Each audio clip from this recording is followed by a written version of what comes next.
Hello there, my friend. Find a comfortable spot, let your body relax, and leave the world behind.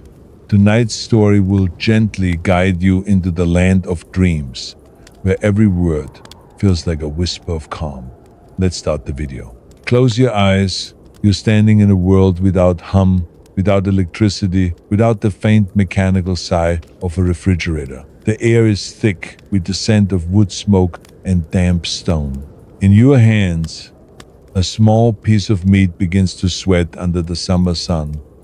Flies circle it like shadows of time itself. The moment you hesitate, it's already turning. You can almost hear decay breathing.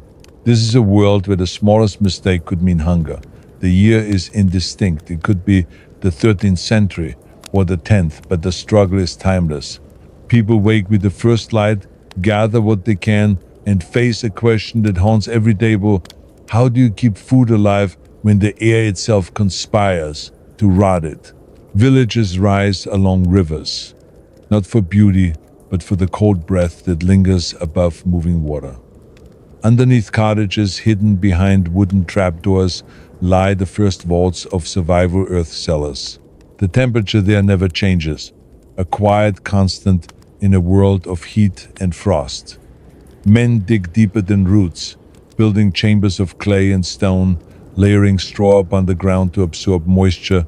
They place their harvest there, whispering to themselves that the earth will guard it. In these underground spaces, time slows. Potatoes, carrots, and turnips lie shoulder to shoulder, resting in a cool darkness that smells of soil and patience. Wooden shelves hold jars, sealed with wax and linen. A candle's flame trembles against the walls, the only moving thing. It's as if the air itself has learned stillness. Above ground, summer is merciless. Butter softens into liquid and milk spoils before noon. Housewives move like clockwork, collecting, boiling, salting, not out of routine but out of fear. Food is life, and life is fleeting. Every grain saved is a victory over time. Somewhere near the forest's edge, a man cuts thick slabs of rock salt. He carries them on his back like treasure. Salt, the white dust of the sea, is worth more than gold. It doesn't shimmer in the dark, but it holds a secret that gold never could. The power to preserve. The villagers crush it, mix it with herbs and ash, and rub it into meat until their fingers sting. Then they hang the meat from beams, letting the wind whisper through it. Over days, a crust forms a thin wall between life and decay. The first evening breeze brings relief. The village exhales as the sun dips, but the struggle never ends. Cats guard the grain, dogs bark at thieves, and smoke rises from every chimney where someone tries to cheat the inevitable rot. In a world without machines, people invent their own rhythms. Salt, smoke, air, repetition. Each day becomes an experiment in patience. At night, silence returns. Somewhere underground, the stored roots rest untouched. Above, in the houses, the smell of smoke seeps into wool blankets and skin. The people have learned to live with impermanence, but they refuse to surrender to it. The air cools, and the stars sharpen. A woman steps out of her home, holding a clay pot, sealed with fat and wax. She buries it in the ground near the door. Tomorrow the world might be warmer, crueler, hungrier, but this pot will wait untouched, like a heartbeat hidden under the soil. Each home becomes a vault of secrets. Every family guards their own method, a particular mix of herbs, the way they hang meat, or the timing of salting fish before dawn. These are not recipes, they are acts of survival disguised as tradition. Generations pass the knowledge, like an heirloom no one can afford to lose. When frost finally creeps back and covers the fields in white, they sigh with relief. The cold is not the enemy here, it is an ally, an invisible hand that holds time still. For a few months, everything sleeps safely. The air outside is harsh, but inside the cellars, food endures in a state between life and death. They didn't have words like preservation or temperature control. They only knew that when the earth was cold, food could last. When the ground warmed, it couldn't. And so they built their lives between those two truths, between frost and fire. As dawn rises again, frost glitters on the thatched roofs like scattered stars. The woman who buried her pot yesterday digs it up and opens the lid. Inside, the contents gleam with fat, untouched, pure, safe. She smiles, not in joy, but in defiance. For her, and for everyone like her, time can indeed be frozen not with machines or metal, but with patience, instinct, and a whisper of salt. The first frost of the season comes quietly. The river stiffens at its edges, and the air smells different, heavier, sharper, almost metallic. In the village, fires begin to burn day and night, not for warmth alone, but for something older, something that people no longer question, the ritual of smoke. When the earth grows too cold to dig, and the air too dry to ferment, the villagers turn to the one element that never betrays them. Fire transforms not only what it touches, but also what it leaves behind. They hang slabs of meat from iron hooks in the rafters, arranging them like silent bells. The flames never touch the food directly, they only breathe around it. Thin trails of smoke coil upward, slow and deliberate, filling every corner of the hut. Hours stretch into days, and the air thickens. The scent of oak and birch clings to the walls, to skin, to hair. It's a smell of work, of endurance. Outside, the world is freezing. Inside, time itself dries into thin, dark layers. The meat hardens, the color deepens, and something magical happens. Decay stops. The villagers don't know why, only that the smoke holds power. They choose wood carefully. Alder for a soft taste, oak for strength, birch for purity. No one writes these things down.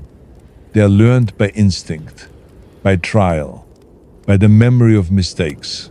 Too much heat and the food blackens.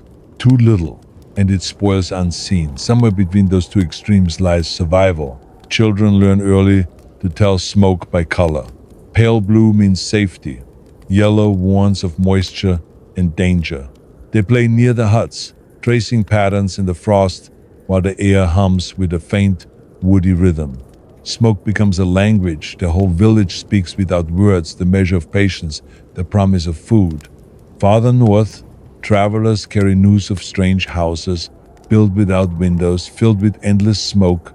They say these are smoke houses, places where people feed fire for days until everything inside turns to shadow. The villagers listen, fascinated. They can't imagine food lasting for months, yet they know that where smoke lingers, life lingers too. At night, when the work is done, the huts glow dimly through the mist. The air outside smells like salt and fire and quiet success. Even in the dark, you can feel the weight of what they've built, not just stores of meat or fish, but the fragile comfort of control. The smoke carries stories. It slips through cracks in the roof and drifts across the valley, a signal that this village, unlike so many others, is not starving. Somewhere beyond the trees, wolves catch the scent and prowl closer, confused by the smell of warmth and death interwoven. No one notices. The villagers sleep lightly, wrapped in furs that still smell of ash. They dream of warmth, even as the cold deepens outside. By morning, frost covers everything, the ground, the roofs, the wooden beams above the fire. The smokehouse door creaks open, and inside, the air is thick and amber. Rows of meat hang silent, glistening faintly in the dim light. What began as necessity now feels almost sacred. One by one, the villagers carry their smoked food down into the earth cellars, stacking it beside the salted stores. The chambers fill with the mingling scent, soil, salt, and faint traces of flame. It is the perfume of survival, a fragrance that will follow them through the winter. Outside, the sky bruises to purple. Snow begins to fall in slow spirals. as if the clouds themselves are descending to rest. A thin line of smoke still curls from the last chimney, rising into the dark where stars flicker weakly above. No one speaks. There's nothing left to say. The smoke has done its work, and for now, time bends again, just enough for another season to endure.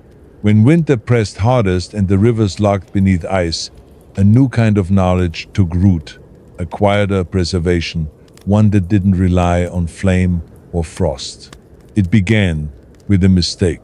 A jar of cabbage, left too long in a corner of a hut, forgotten beneath a wool blanket. When it was finally uncovered, the sharp scent that rose from it should have meant ruin. But hunger makes people brave. Someone tasted it and lived. From that single accident, an entire world unfolded. Fermentation became the invisible art of survival, a way to command decay instead of fearing it. Clay jars lined the walls, sealed with wax and hope. Inside, vegetables softened, bubbled, hissed like tiny storms in the dark. What had once been vulnerable now defended itself, armored in sourness. Each home smelled different. In one, the sharp perfume of cabbage and salt. In another, the faint sweetness of honey and ale. They didn't understand the word bacteria, but they understood balance, too much air, and the food died. Too little, and the spirit of wrath awoke. They pressed everything down beneath brine, weighing it with smooth stones, whispering as if to keep the mixture calm. Time worked differently in those jars. Days stretched, bubbles formed, and the liquid thickened with life unseen. When opened weeks later, the food had changed its color deeper, its taste alive, its scent oddly reassuring. It was as if nature had agreed to pause, to let the people borrow a fragment of eternity. Outside, the wind carved paths through snowdrifts as high as walls. The sky hung heavy and colorless. Families gathered near the hearth, eating from small wooden bowls, their breath fogging the air. The fermented vegetables stung the tongue, but after months of cold monotony, that sharpness felt like sunlight. There were no celebrations, no feasts, only quiet endurance. Yet inside every bowl was a secret victory, proof that life could be coaxed from stillness. What once spoiled, now sustained. What once rotted, now ripened. They didn't think of it as chemistry or science. It was something more primitive, almost spiritual. The understanding that nature could be persuaded if approached with respect and time. The jars themselves became symbols of patience. The women marked them with cuts and scratches to remember the seasons. A line for each moon that passed. A pattern for when the frost broke. To open one too early was to lose everything. To open too late meant going hungry. Survival was measured not in strength, but in restraint. As spring crept back, melting the edges of the snow, the last jars were opened. Their contents were vibrant, tangy, fragrant, alive. The people had endured another winter without starvation, but the flavor that lingered on their tongues wasn't just salt or sourness, it was time itself, condensed, captured, and transformed into sustenance far beyond the village. In cities they'd never see, others were discovering similar secrets, beer brewed in cellars, bread rising from wild yeast, milk curdling into something edible instead of lost. Everywhere, people were learning to listen to what spoiled food whispered, that decay, if guided gently, could become preservation.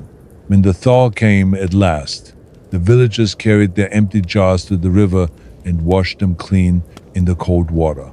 The current swept away the remnants of brine and salt, but not the memory of what had happened. They would fill the jars again when the harvest returned, repeating the ritual that had kept them alive. In the fading light, the river glittered with tiny shards of ice, drifting downstream like forgotten ghosts of winter. The air was softer now, filled with the promise of warmth. And for the first time in months, The village no longer smelled of smoke or salt or fear, only of earth waking slowly, ready to begin again. When spring's first warmth arrived, it brought both comfort and danger. The snow melted too quickly, the air grew damp, and the quiet ally of winter, the cold, began to retreat. In its absence, the villagers could feel decay stirring again, like a beast waking under the floorboards. Food that had slept safely for months began to soften, sweat, and whisper of ruin. The earth, once their shield, now turned against them. So they sought to capture cold itself, to hold a fragment of winter inside the soil. At first, they gathered ice from the last patches of snow that clung to the forest shadows. They wrapped it in straw, packed it into barrels, and buried it deep, praying that the ground's chill would guard it. When the barrels were opened weeks later, and the ice still glittered faintly inside, they realized what they had done. They had trapped the season. From that discovery grew a new craft. Men carved pits lined with stone and timber, choosing the shadiest corners of the village where the sun never lingered, even at midsummer. This became ice houses, though the word for it did not yet exist. Into them they poured snow gathered from the hills, layering it with sawdust and bark to keep it from melting, each layer a promise against the coming heat. The process demanded precision. If packed too tightly, the snow turned to water. Too loosely, it vanished into air. They learned by error, year after year, until the rhythm became as natural as breathing.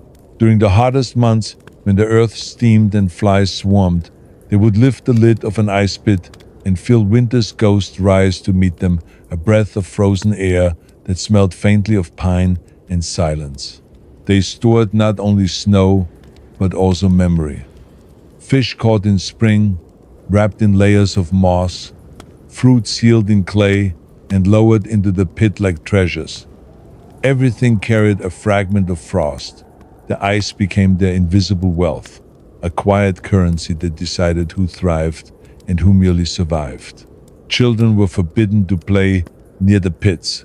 The air down there was too still, too heavy, yet they would peek through cracks and marvel at the glittering surfaces below like pieces of sky buried underground. They didn't understand why the grown-ups treated it with reverence. To them, it was magic. Solid water that refused to melt. The season that refused to die. Farther north, travelers spoke of grand estates where noble families built entire chambers of ice, domes carved from frozen lakes, walls as smooth as glass. They said servants carried snow down from the mountains each winter, packing it in the dark until midsummer feasts. There, the wealthy drank chilled wine while peasants elsewhere prayed for one more week of frost. But even the humble villagers, with their crude pits and wooden lids, knew they were part of something larger, a quiet defiance of time. They didn't have the language for science or thermodynamics. They had intuition, the feel of the soil beneath their hands, the sound of water when it froze or thawed. By midsummer, the fields shimmered with heat. The sun pressed down like a weight. Insects droned in endless circles, and the air tasted of dust. Yet beneath one house, under layers of wood and straw, a single piece of ice still lived. A boy's hand reached down to touch it once, and a shock of cold stung his skin. He pulled back, wide-eyed, as if he had touched time itself. That night, when the stars returned and the village slept, the boy dreamed of a river that never melted, flowing silently under the ground. In his dream, he could hear it hum the sound of frozen water, patient and eternal. And though he couldn't explain it, he woke with a single thought echoing in his mind, that the cold was never truly gone, only waiting to be found again. As centuries passed, villages grew into towns, and homes began to remember the cold deliberately. People no longer trusted only the soil or the snow. They began to shape their dwellings as instruments of preservation. The art of staying cool became a quiet science, learned not in books but in stone, clay, and air. Builders noticed how some rooms remained colder long after dawn. They studied shadows the way priests studied scripture. The north-facing walls were sacred, no direct sunlight ever touched them, and so the air within stayed dense and calm. They built storerooms on that side, carving vents into the roof to let warm air escape. Even the placement of windows became an act of survival, calculated so that the wind itself would do the work of ice. In the dry lands farther south, where the sun ruled without mercy, people turned heat into an ally. They constructed tall wind towers that drank the sky. When the wind passed through the slits, it descended like invisible water, carrying coolness down to underground chambers. These breathing houses could lower the temperature by instinct alone. The walls were thick, built from mud and lime, exhaling cold long after sunset. To step inside one was to enter a different season. Meanwhile, in the mountain villages, where stone was plentiful and sunlight scarce, people carved their homes into cliffs. The rock absorbed the chill of winter and released it slowly through summer. Meat and milk were stored in these stone rooms, safe from the insects and heat outside. Some chambers had openings no larger than a hand, yet the air that seeped through them was enough to preserve life. They didn't think of themselves as engineers. They were listeners to wind, to water, to the heartbeat of the earth. When walls cracked or ceilings sweated, they learned what the building wanted. And over time, their houses became silent collaborators, partners in the endless war against decay. Travelers told stories of cities that glowed white in the desert, where everything domes, courtyards, corridors was built to deceive the sun. Each curve, each arch, guided wind like a shepherd guiding sheep. In the center of those cities were wells, not for drinking, but for cooling. Large earthen jars filled with water were placed above them, letting evaporation draw away the heat. The air that moved through was always a few degrees colder, and in that small difference lay survival. Even in colder lands, people built with the same wisdom. Thick stone castles had rooms deep within, where the temperature never changed. These were not grand halls or bedrooms, but narrow vaults, where barrels of ale and salted meat rested in a half-dark. Servants entered only at dawn, when the air was still.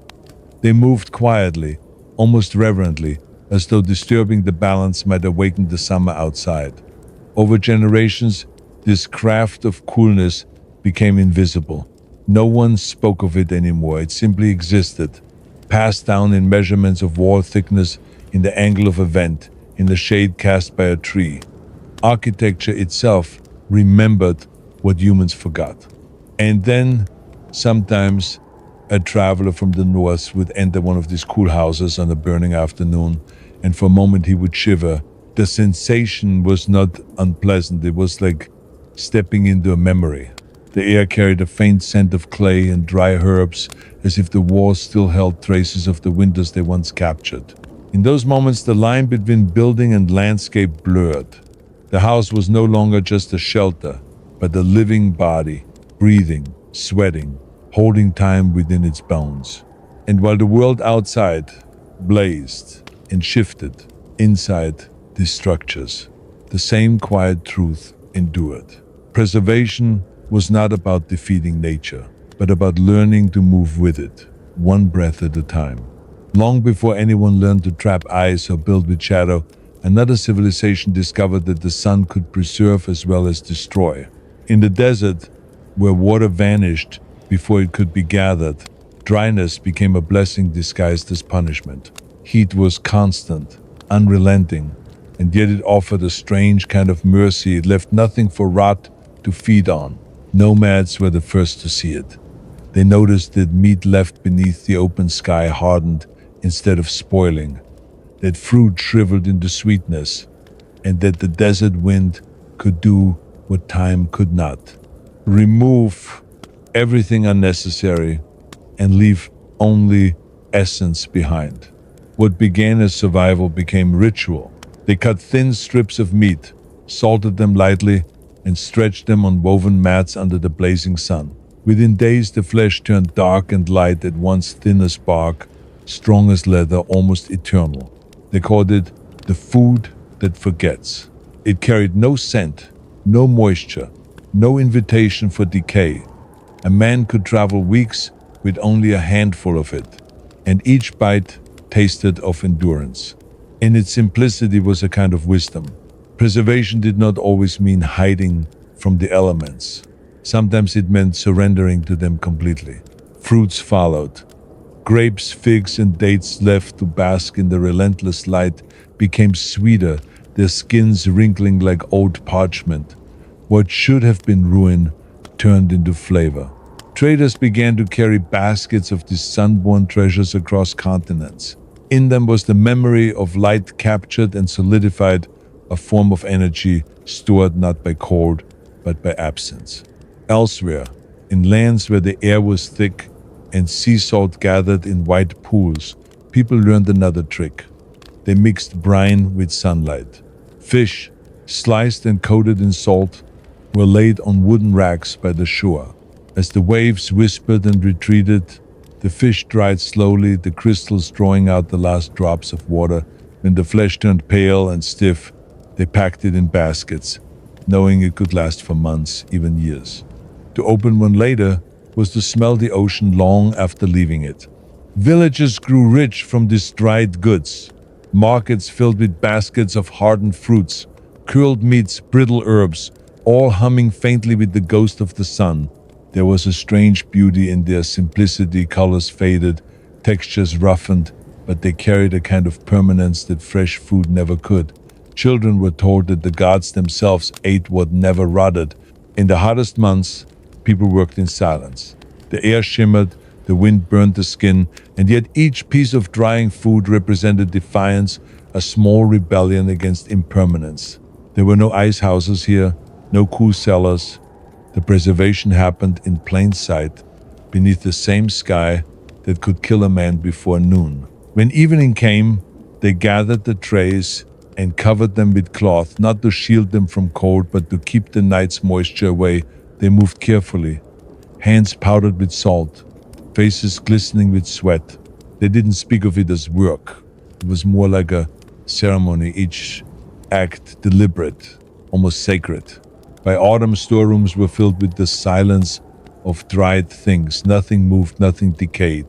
The people could leave their homes for months, travel across dunes or mountains, and know that what they returned to would still be there, unchanged. The heat that once threatened to consume everything had become their most loyal ally. One might think such a place would smell of death or dust, but it didn't. The air was fragrant, sweet, mineral, ancient. It was the scent of things stripped down to their truth.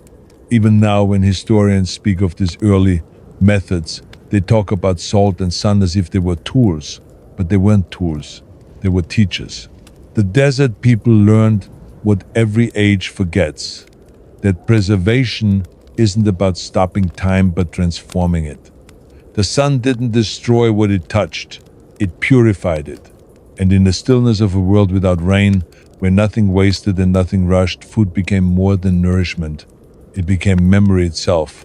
Light turned solid, endurance turned edible. Long before walls were thick enough to hold cold, or jars deep enough to cradle brine, there was only air unseen, weightless, untamable. People learned to read its moods the way sailors read tides. They felt how a steady breeze could dry cloth faster, how smoke rose cleanest when the wind came from the east. Somewhere in those observations, someone realized air could preserve. In high valleys and sea-facing cliffs, villages began to rise on platforms of wood and rope. There, the wind never stopped. It carved the faces of rocks, carried dust from deserts, and left behind a chill even under the sun. On these wooden frames, people began to hang what they hoped to keep: herbs, grains, fish, even strips of root and bark. The wind moved through them, whispering and reshaping, taking away what would rot, leaving what would endure. Unlike fire or ice, air demanded patience. There was no instant proof, no smell of salt or smoke. The villagers trusted only the rhythm of the breeze, its constancy, their only ally. They built drying racks that swayed gently, letting the movement prevent insects from settling. At night, when the air cooled, the food stiffened inside. By morning, it lightened again. It was as if the world itself breathed for them, keeping the harvest alive. The practice spread far. In the wetlands, fish were strung on long lines across rivers, shimmering like silver ribbons in the sun. In the mountains, hunters stretched animal skins and meat across stone altars where the wind tunneled between peaks. Even the faintest current of air, if steady enough, could mean survival. They learned to listen for signs the way a leaf trembled, the hum between the trees. When the air turned still, they knew danger was near. Stagnant wind was a silent thief. It meant moisture returning, the creeping touch of decay. To guard against it, they built wind corridors, narrow paths between huts that guided air through the heart of the village. The design was unspoken but precise, a memory encoded in wood and habit. Everywhere the wind touched became alive with purpose. Herbs fluttered like flags, their fragrance mixing thyme, sage, fennel, mint. The air itself became perfumed, tasting faintly of earth and green life. Travelers approaching from afar said they could smell a village before they could see it. To those who lived by it, the wind was not just weather, it was a kind of guardian. When storms came, they secured their racks, whispering small blessings not to protect the food, but to honor the invisible force that sustained it. They believed the wind carried stories, that each gust held the memory of distant lands, the scent of seas, the breath of those who had died. Perhaps they thought that was why food dried in the air never truly spoiled. It was touched by something larger than life. During harvest season, the sound of flapping herbs and rustling grain filled the days like a chorus. It wasn't loud, but it was endless, a thin, steady murmur, the earth's own lullaby. The people moved among it slowly, adjusting strings, testing the dryness with their fingertips. They didn't count time in days or weeks, but in texture, the roughness of a leaf, the brittleness of a stalk. When the process ended, they gathered everything gently, careful not to bruise what had been made perfect. Through patience, they stored the dried herbs in woven pouches, the fish in cloth, the grain in sealed baskets lined with ash. And when they finally sat to eat months later, every bite carried the faint echo of that wind, the taste of the air that had once passed over oceans and mountains to rest in their hands. No one could see it, and yet the wind was everywhere, in the preserved scent of thyme, in the dryness of grain, in the silence of cellars. It was the most faithful preserver of all, leaving nothing behind except breath invisible, constant, and eternal. When people finally learned that air could be both a gift and a curse, they turned to its opposite, stillness. The lesson was simple. What could not breathe could not rot. From that silence came a new invention, one that gleamed softly under firelight and smelled faintly of life itself, oil and fat, the twin guardians of endurance. At first it was nothing more than an accident. Hunters returning from the wild noticed that the meat kept in rendered animal fat lasted longer. It was smoother, richer, somehow untouched by the passing days. When the jars were opened, there was no stench, no sour air. The fat had sealed everything away, suffocating time itself. Soon this method spread from hearth to hearth. Women melted tallow in iron pots until it shimmered like molten glass. Into it they placed strips of meat, roots, herbs, anything too precious to waste. Once cooled, the mixture hardened, forming a pale crust. Beneath it, the contents slept untouched, suspended in a quiet, oily night. It was as if the world above no longer existed. Farther south, olive trees offered a gentler form of the same salvation. Pressed between stones, their fruit yielded a liquid so pure it caught the light like gold. People learned to pour it over food, to drown vegetables and fish in it, creating pools of safety in clay jars. The oil carried its own kind of breath, subtle, fragrant, and eternal. It didn't just preserve, it transformed. Over time, the taste deepened, softened, grew complex, as if age itself had become flavor. Each jar became a promise. In the dark of winter, when the soil froze and the air itself felt thin, the people would break the seal of wax and open one. The smell was faint but warm, the ghost of summer fields, the memory of sunlight captured in liquid form. They called it the taste of the sun that refused to die. There were rules to this craft. The containers had to be clean, the ingredients perfectly dry. A single drop of water meant disaster, a silent bloom of rot that could undo months of work. They learned to trust their senses more than any measure. The sound of the oil when poured, the weight of the jar in a hand, the way light played on its surface. In that dance between precision and instinct, preservation became something close to art.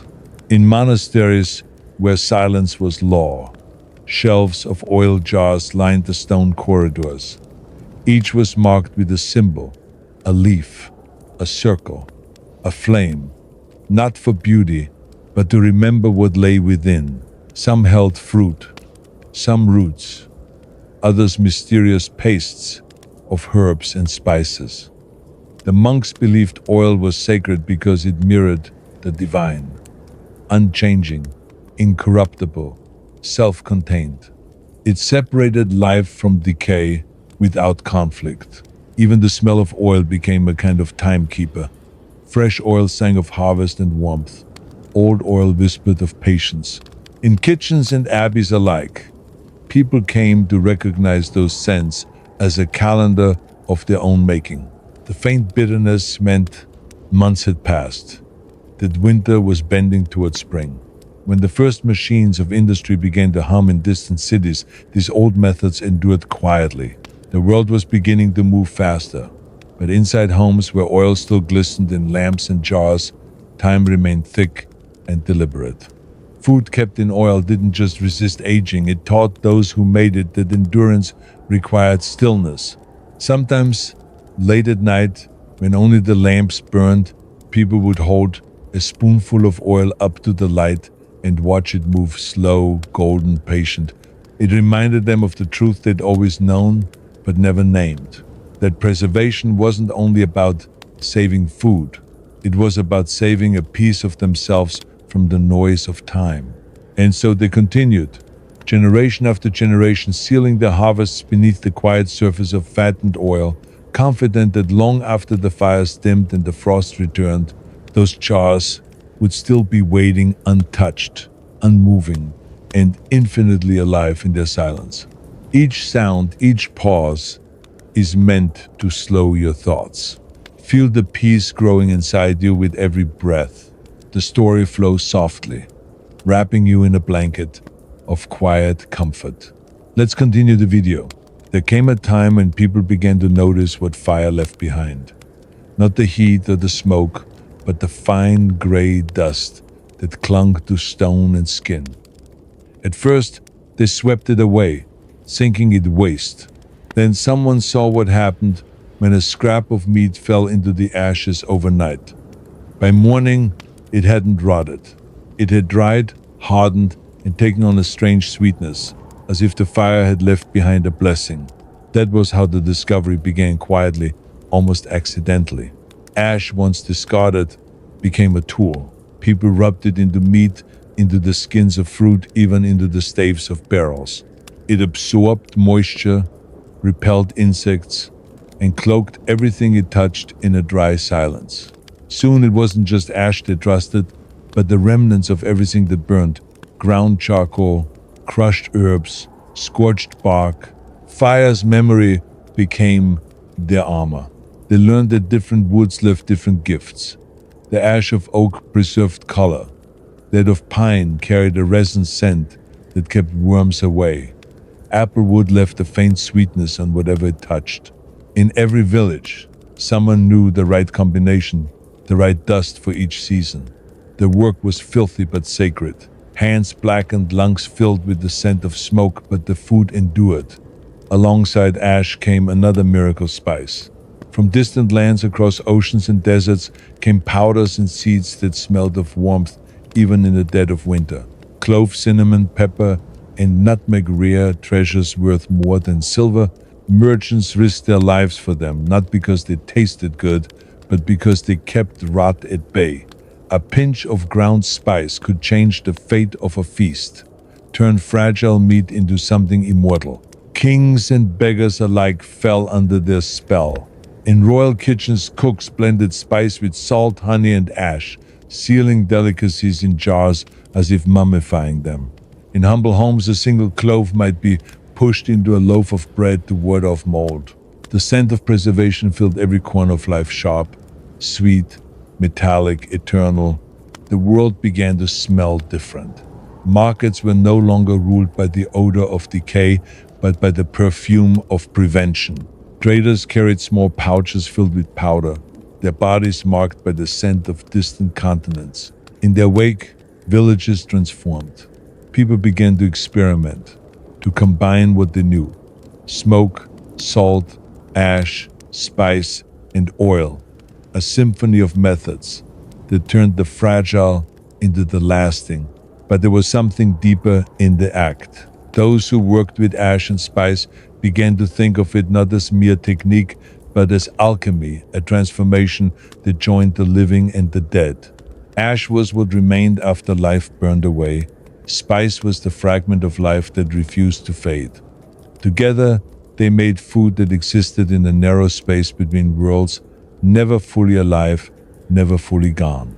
They noticed, too, how the preserved food changed their senses. A piece of fish packed in ash carried the faint taste of the fire that had warmed the house months before. Bread laced with cinnamon smelled of faraway lands no one had ever seen. Each meal became a map of memory and distance. Preservation had become more than survival. It was culture itself, the story of contact between soil and sky, body and flame. And when famine came, as it always did, those who had learned these lessons endured longest. Their storerooms were filled not only with food, but with the scent of life defying time. The smell alone was enough to comfort them, to remind them that the end was never complete, that everything could be remade, reimagined, reborn from ash. At night, as fires dwindled to embers, someone would scatter a handful of ashes into the wind. They believed it carried protection, that the air, once touched by fire, remembered warmth even in the coldest months.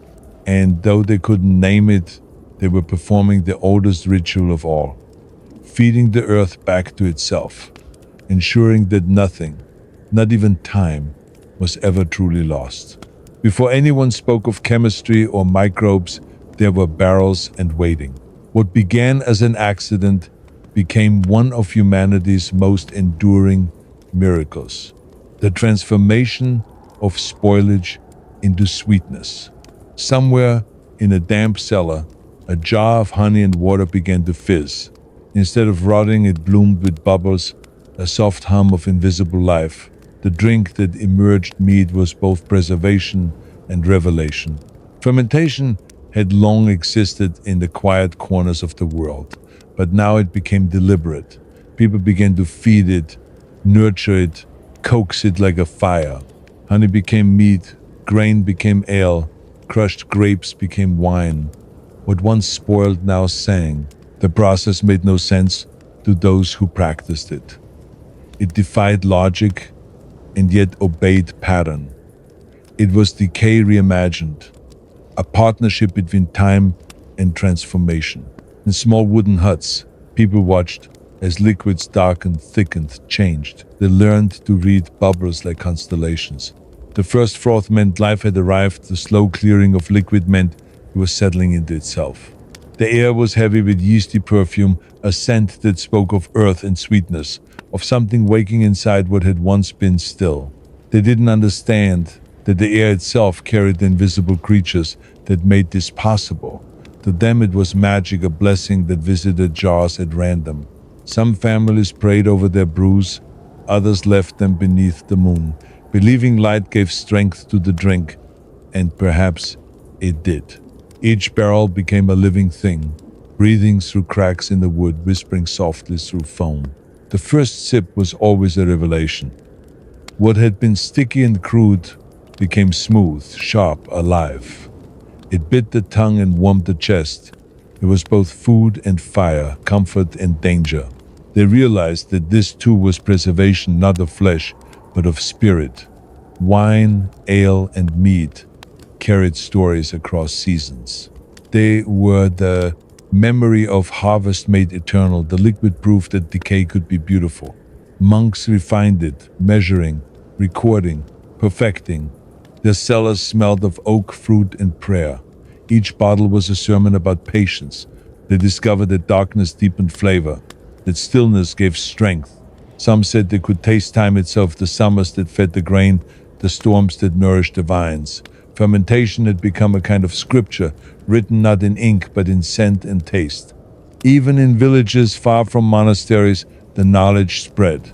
Cider from apples, kvass from bread, kumis from milk, every land found its own way to turn the fleeting into the lasting. For every culture, fermentation became a quiet act of faith. That rot, given the right conditions, could transform into something that sustained not just the body, but the heart. There were rituals around it. People shared the first cup with the dead, poured the last drops into the soil to thank the earth. To drink was to participate in the cycle of preservation itself. Each sip was a promise that nothing truly ended, it merely changed form. And when winter came, the barrels stood like silent guardians in the dark. The air in the cellars was cool and humming, filled with faint echoes of bubbling that had long since ceased. The people above slept through the snowstorms, knowing that beneath their feet time was still working. Slowly, invisibly, it was turning what could have perished into something richer, deeper, endless. By spring, when they opened the casks, the scent that rose was not of death or rot, but of life reborn, warm, golden, alive. It was proof that the line between decay and creation was thinner than breath, that sometimes the way to endure was to let go, to allow transformation to do what cold and salt never could, make impermanence taste like eternity. And so, in every age and every place, when people raised their cups to the light, they weren't just drinking. They were toasting the oldest truth known to humankind, that in the right hands, even rot could sing. Long before the word preservation had meaning, people found the substance that seemed immune to time. It shimmered in the sunlight, thick and golden, clinging to fingers like molten glass. It was honey, a sweetness so perfect it refused to decay. While other foods aged and spoiled, honey endured, eternal as stone. Archaeologists would one day find it still edible after thousands of years, but in the beginning, it was simply a miracle in a jar. The first beekeepers didn't think of honey as food. They thought of it as sunlight made solid, a divine material that healed wounds, softened bread, and never turned sour. They kept it in clay pots sealed with wax, setting it deep in storerooms beside the salt and the oil. Unlike meat or grain, honey needed no care. It was self-sustaining, a small world unto itself. When mixed with fruit or herbs, honey became more than sweetness, it became a shield. Villagers discovered that when berries were crushed and drowned in it, they stayed vibrant, their colors suspended in amber.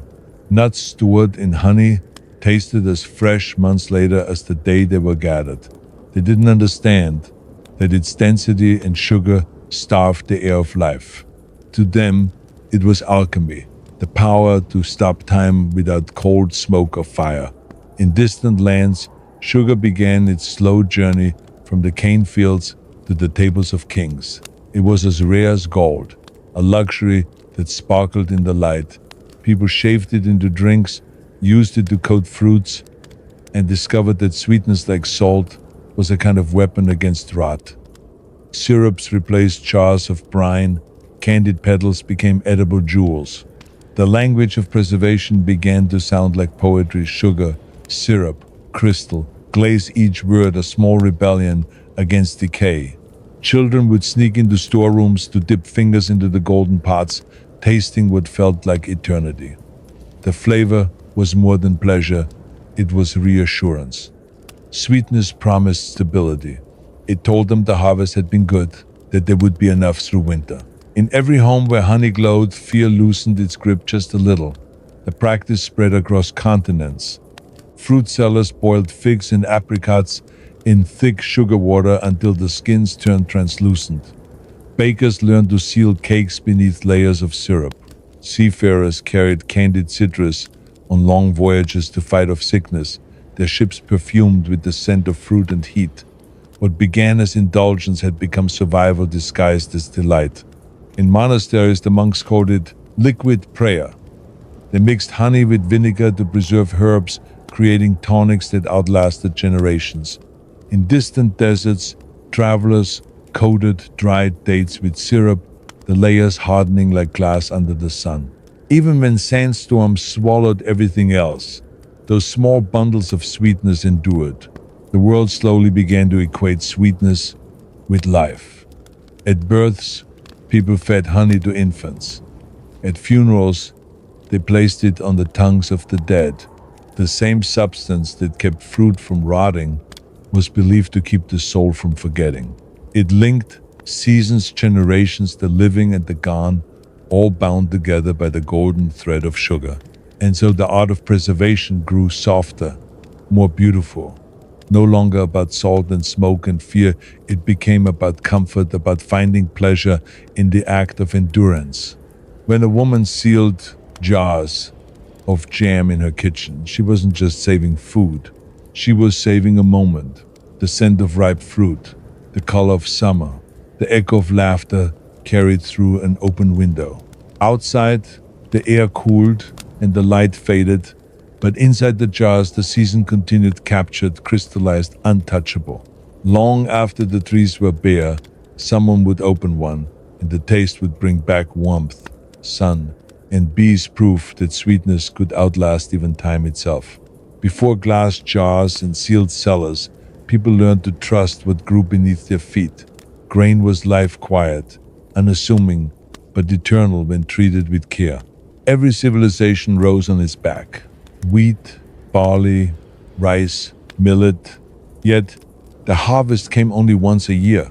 To survive the other seasons, they needed not just abundance, but memory, a way to keep the breath inside each seed. The first granaries were built like temples. Thick walls of clay, small doors, no windows. Inside, the air stayed dry and heavy, carrying the faint scent of dust and earth. The builders understood that the grain feared moisture more than anything. A single drop could awaken it too soon, make it sprout, rot, or die. So they crafted spaces that mimicked stillness rooms where even time seemed reluctant to move. Women tested the air by holding a handful of kernels close to their faces. If the grain felt cool and dry, it was safe. If it clung to their palms, danger lurked. They layered straw between each sack, built raised platforms to keep the earth's damp breath away. Sometimes they buried entire stores beneath the soil, sealing them with ash or clay, trusting the ground to cradle what it had given. At night, the granaries murmured with sound, faint rustles, soft shifting, the whisper of grain settling into itself. The villagers called it the breathing of life. They believed that as long as the grain whispered, it lived. Silence, however, meant hunger was near. In the plains, where wind never rested, people carved storage mounds shaped like small hills. From afar, they looked like part of the landscape, but inside, the air stayed still and dry. Those who passed by would not guess that within this earthen dome slept enough food to feed hundreds. The grain could rest there for years, waiting, patient, unspoiled. Even when empires fell and fields burned, some of those mounds endured. Centuries later, explorers would uncover them and find the kernels still intact, fragile, golden, capable of life if planted again. It was the closest thing humanity had to resurrection, a seed that refused to die, carrying within it the memory of the hands that once stored it. Grain taught people more than any other food. It showed them that preservation was not always about stopping life, but pausing it, holding it in suspension until the world was ready again. Each granary, each buried jar, each mound of seeds was a promise to the future that hunger would not win, that patience could be stronger than decay. And when the new harvest came, the old grain was brought out, ground, shared, turned into bread. Its flavor carried the weight of years, a quiet sweetness born from darkness and waiting. In that first bite, they tasted the echo of all that had endured: soil, sun, silence, and the endless will of life to begin again. Before glass gleamed or iron sealed, there was clay, humble, malleable, and eternal, once touched by fire. It came from the same soil that grew crops and buried the dead. When shaped by hand and hardened in flame, it became something else entirely, a vessel for both matter and memory. With clay, people didn't just store food, they shaped the concept of keeping. The first parts were crude, uneven, but they held water longer than woven baskets, grain safer than cloth. Someone noticed that when a pot was sealed with wax or covered with a simple lid, its contents stayed fresh long after others had spoiled. From that moment, clay became the skin of civilization, porous enough to breathe, strong enough to endure. Every culture had its own design. In the valleys of the Nile, jars were tall and narrow to keep cool air close. In the eastern steppes, round pots were buried halfway into the ground, the earth becoming half their wall. Farther west, amphorae with long necks and pointed bases were stacked in ships carrying oil and wine across seas. Clay carried life farther than any traveler could walk. The potters became keepers of time. They learned how long to bake the earth, how much heat to give it before it cracked or held firm. Their workshops smelled of dust, smoke, and waiting. Each vessel bore fingerprints still visible after centuries, small ridges of human persistence. Some pots were simple, others carved with symbols: suns, waves, spirals, marks that meant keep, hold, remember. Food placed inside those pots no longer belonged to the present. It entered a slower rhythm: coolness in the day, warmth at night, steady breathing through clay pores. Olive oil thickened, wine deepened, grains remained dry. When lids were lifted weeks later, the smell that rose was soft and unchanged, like a breath released after a long sleep. Archaeologists of the future would find these pots and marvel at what they had once protected. They would measure their curves, analyze the soot still clinging to their sides, and call them artifacts. But for those who made them, they were never objects of beauty, they were tools of trust. A pot held not just food, but faith that what one saved today would be there tomorrow. When famine struck or storms came, people buried their jars deep in the ground, marking the spot with stones. Sometimes they never returned, but centuries later others would find them intact, still sealed, still fragrant. Clay outlasted its makers, holding fragments of their hunger and hope alike. Even as metal and glass replaced it, clay remained a quiet witness, unassuming, patient, breathing in its own slow way. Every vessel told a story not just of what it contained, but of the hands that shaped it, the fire that hardened it, and the lives that trusted it to defy time. In that silence, somewhere between earth and flame, humanity found one of its first true forms of immortality, not through gods or legends, but through the humble act of keeping something safe. When humans learned not only to save food, but to move it, the world began to stretch. What had once been a village boundary became a trade route, drawn by the need to carry endurance across distance. Preservation was no longer a quiet domestic ritual, it was the first spark of commerce. Salted meat, dried fish, and sealed jars of honey became the language of exchange, proof that survival could be packed, loaded, and sold. Caravans began to form long lines of camels, donkeys, and carts following the scent of the sea and the smoke of cities. Their cargo wasn't gold or jewels, but the simple miracle of food that didn't die. The desert wind howled, but the salted fish inside baskets remained firm. The dried fruit glistened like polished amber. Each package was a fragment of another land, a taste of elsewhere preserved by patience and salt. In coastal towns, the air shimmered with brine. Fishermen cured their catch in great vats, the salt drawing out the water and leaving behind pale, resilient flesh. Once dried under the sun, it could cross oceans. Sailors ate it months later and called it a gift of the sea. It didn't spoil because it had already surrendered its weakness. Across the same docks, amphorae of oil and wine waited to travel north. Every drop was a piece of a season, sealed and waiting to be reborn far from where it began. Markets transformed. No longer did people trade only what the day could provide. Now they bartered for futures, barrels of smoked meat to outlast the next winter, sacks of grain meant for unseen mouths. Preservation created time itself as a commodity. Those who mastered it gained power, for they could move not just goods but security. A merchant carrying salt could decide who starved and who thrived. Farther inland, ice became its own treasure. Blocks carved from mountain lakes were wrapped in straw, packed into wagons, and dragged to warmer regions. The sight of ice arriving in midsummer was seen as magic. People touched it with disbelief, feeling the breath of another climate in their hands. For the wealthy, it became a symbol proof that even seasons could be bought and traded. Along these routes, cultures intertwined. A spice born in India found its way into northern stews. Fish salted on Nordic shores was eaten beneath desert suns. Preservation blurred the edges of geography.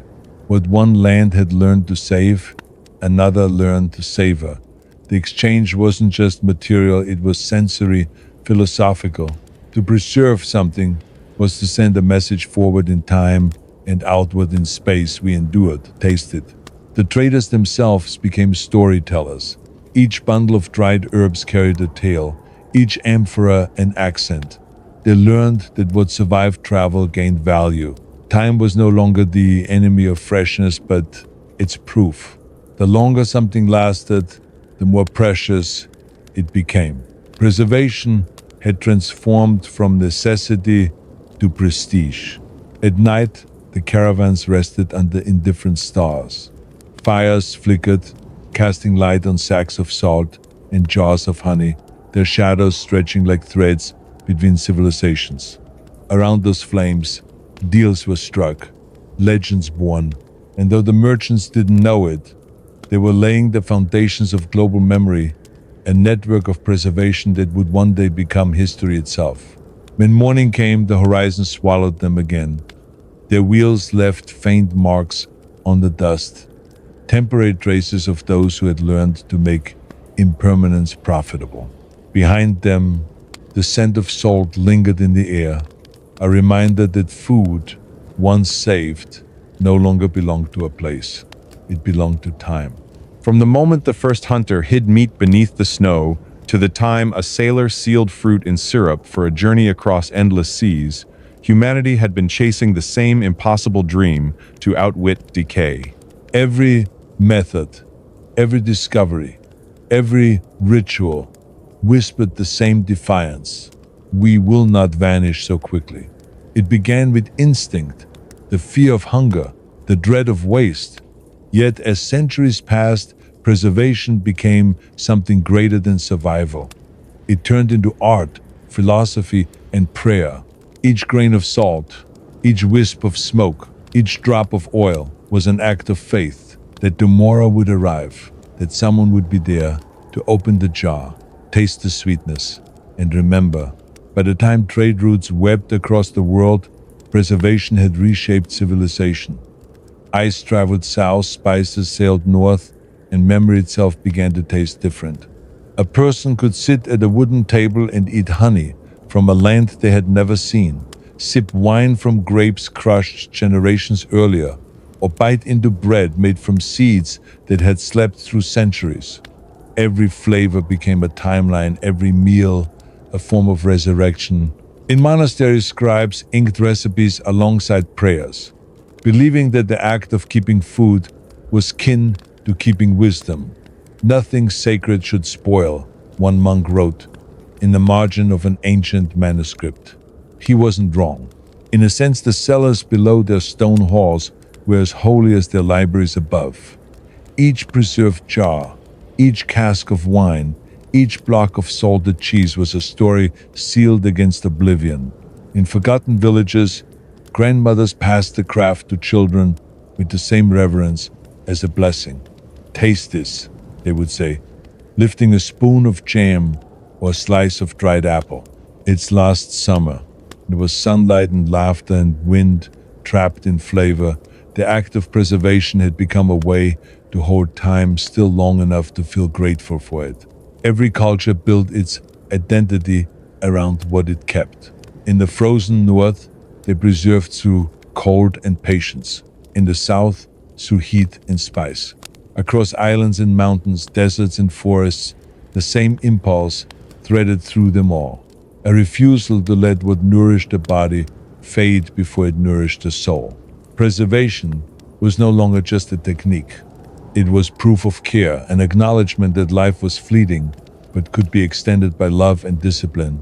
With the rise of machines, people thought they had conquered time at last. Ice boxes, canning factories, sealed tins, glass jars, everything could last forever. Yet, something subtle was lost. The relationship between maker and material grew distant. Where once people listened to the whisper of drying herbs or the hum of fermenting wine, now they listened for the click of a refrigerator door. Preservation became easier, but perhaps a little emptier. Still, the old instincts never vanished. Somewhere deep in human memory, there remains the rhythm of waiting, the satisfaction of slicing into something that survived the seasons. The sound of a jar opening still carries a small thrill, as if one were unlocking a secret too delicate to speak aloud. Even in a world of abundance, people still salt, smoke, and seal, not because they must, but because it connects them to every hand that ever did. Preservation is at its heart an act of storytelling. Each method tells of the climate that shaped it, the dangers that inspired it, the tenderness that sustained it. The sun-dried fruit speaks of endurance, the salted fish of travel, the fermented drink of celebration, the honey of remembrance. Together, they form a language older than writing one that says, "I was here, I endured. Taste and know me." And perhaps that is why food, more than any artifact, holds the power to bridge centuries. A piece of bread made from ancient grain still carries the scent of its first field. A sip of mead revives the laughter of those long gone. The act of tasting is the act of remembering, and the act of preserving is the act of loving something enough to give it to the future. As the world grows faster, filled with noise and waste, the oldest lesson remains the simplest. To keep something from decaying is not to trap it, but to honor it, to allow it to move through time without losing its essence. In the stillness of a cellar, in the warmth of a drying rack, in the soft hum of a fermenting jar, humanity continues to whisper its quiet rebellion against forgetting. Even now, somewhere in the world, a pair of hands seals a jar, the glass fogs with breath, the contents gleam under the light, perhaps honey, perhaps pickled fruit, perhaps something entirely new. It doesn't matter. What matters is the intention that what lives today will live tomorrow, that what nourishes now will nourish again. Because preservation, in its truest form, was never just about food. It was about continuity, the bridge between hunger and hope, death and memory, moment and eternity. To keep something from rotting is to insist that it mattered. To preserve is to believe that the story isn't over yet. And somewhere in that quiet act between the taste of salt and the hum of ferment, between the smoke and the sweetness, humanity finally found the flavor of what it had always been chasing. It wasn't victory over time, it was communion with it. As the tale fades, your eyes grow heavier, let go, drift away, and allow the night to take you. Sleep deeply, dream sweetly, until we meet again tomorrow.